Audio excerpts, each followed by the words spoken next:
नवंबर महीने में सरकार को हिला देने वाली दिव्यांग स्वाभिमान यात्रा एक बार फिर शुरू होने जा रही है। दिव्यांगजनों का आरोप है कि सरकार ने उनकी यात्रा को बीच में ही रोक दिया था। मध्य प्रदेश के पंचायत एवं ग्रामीण विकास मंत्री ने दिव्यांगजनों की समस्याओं का निराकरण कराने के लिए कई आश्वासन दिए थे, जो अब तक पूरी नहीं हुए हैं। इसके बाद गुना में दिव्यांग संगठनों की एक बैठक हुई, जिसमें 28 फरवरी से एक बार फिर दिव्यांग स्वाभिमान यात्रा निकालने का निर्णय लिया गया है। 16 सूत्रीय मांगों को लेकर संघर्ष कर रहे प्रदेश भर के दिव्यांगजन 28 फरवरी को दौराना चौराहे से स्वाभिमान पदयात्रा शुरू करेंगे। लगभग 14 दिनों में ये यात्रा पूरी होगी और पहले की तरह सभी कार्यक्रम निर्धारित किए गए हैं, जिसके मुताबिक गुना कलेक्ट्रेट पहुंचकर प्रदेश के मुख्यमंत्री के नाम ज्ञापन दिया जाएगा। दिव्यांगजनों ने स्पष्ट संदेश दिया है कि अब ना तो वह रुकेंगे और ना ही झुकेंगे। सरकार और प्रशासन से गुहार लगाकर हताश व निराश होने के बाद दिव्यांगजनों ने ऐलान किया है कि वह अपनी लड़ाई खुद लड़ेंगे। इसके लिए सभी लोकतांत्रिक तरीकों का इस्तेमाल किया जाएगा। रविवार को गुना में हुई बैठक के दौरान दिव्यांगजनों ने पंचायत मंत्री के आश्वासन को पूरा नहीं होने पर रोष जताया है। उन्होंने बताया है कि सिसोदिया ने दिव्यांगजनों के प्रतिनिधियों को भोपाल बुलाकर मुख्यमंत्रियों से मुलाकात करने की बात कही थी। इसके अलावा सरकारी दफ्तरों में दिव्यांगों के लिए विशेष सुविधाएं उपलब्ध कराने का आश्वासन भी दिया गया था, लेकिन सरकार और प्रशासन के प्रतिनिधियों द्वारा किए गए एक वादे भी पूरे नहीं किए गए। इसके चलते उन्हें एक बार फिर आंदोलन का बिगुल फूंकना पड़ रहा है।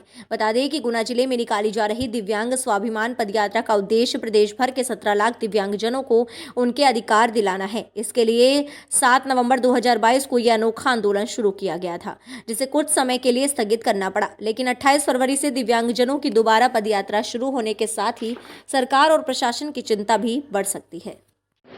कि आज हमारे जो हमारी जो पदयात्रा निकलने वाली है, दिव्यांग स्वाभिमान पदयात्रा 28 फरवरी से, उसकी अंतिम चरण की तैयारी के संबंध में आज की ये बैठक रखी गई है और लगभग इस यात्रा की पूरी तैयारियां पूरी हो चुकी हैं और इन तैयारियों को अंतिम रूप देने के लिए और अंतिम उसके विश्लेषण करने के लिए तैयारी के लिए ये बैठक रखी गई है। 28 तारीख से हम लोगों की पदयात्रा फिर से शुरू होने जा रही है और ये उसी दौराना चौराहे से शुरू होगी जिस चौराहे से इसको स्थगित किया गया था। वहाँ से शुरू होकर 14 दिनों में ये यात्रा जिला मुख्यालय पर पहुँचेगी और अपना 16 सूत्रीय मांग पत्र माननीय कलेक्टर महोदय के सौंपेगी। पहले स्थगित करने का कारण ये रहा कि सरकार के प्रतिनिधि पंचायत एवं ग्रामीण विकास मंत्री महेंद्र सिंह सिसोदिया जी इस यात्रा को रोकने के लिए आए और उन्होंने सभी दिव्यांगों को ये आश्वासन दिलाया कि सरकार हमारी मांगों पर 3 महीने में विचार करेगी और उनको पूरा कर देगी। क्योंकि 9 फरवरी को इस यात्रा को स्थगित हुए 3 महीने पूरे हो गए हैं और सरकार ने अभी तक इस विषय पर ना कोई ध्यान दिया है, ना कोई काम किया है।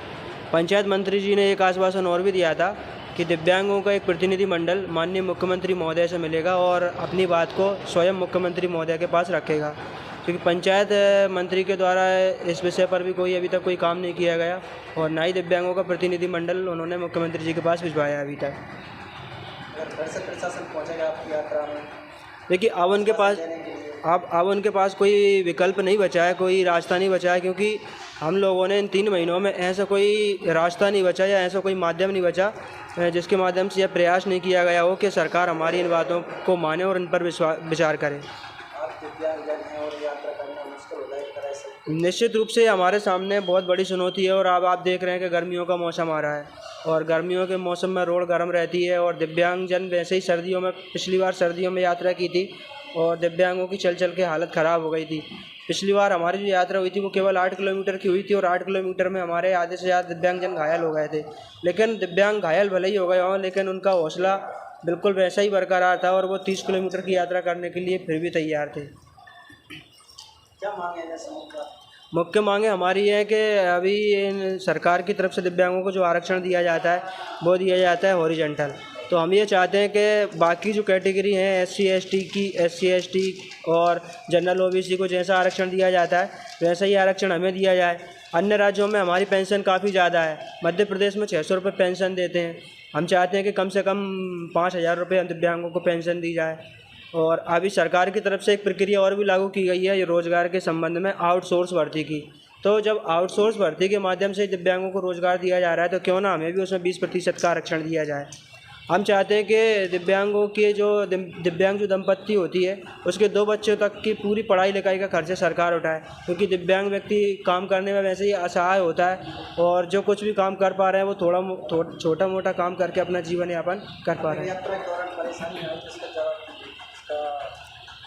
इसके निश्चित रूप से इसका उत्तरदायी शासन होगा, क्योंकि शासन के पास हमारी बात पहुंच चुकी है और शासन अगर अभी भी अगर दिव्यांगों के प्रति अगर उदासीन रवैया अपनाता है तो इसका पूरा उत्तरदायित्व तो शासन का ही बनता है। मेरा नाम है सुनील पंत और मैं दिव्यांग स्वाभिमान पद यात्रा का मीडिया प्रभारी के रूप में काम कर रहा हूँ।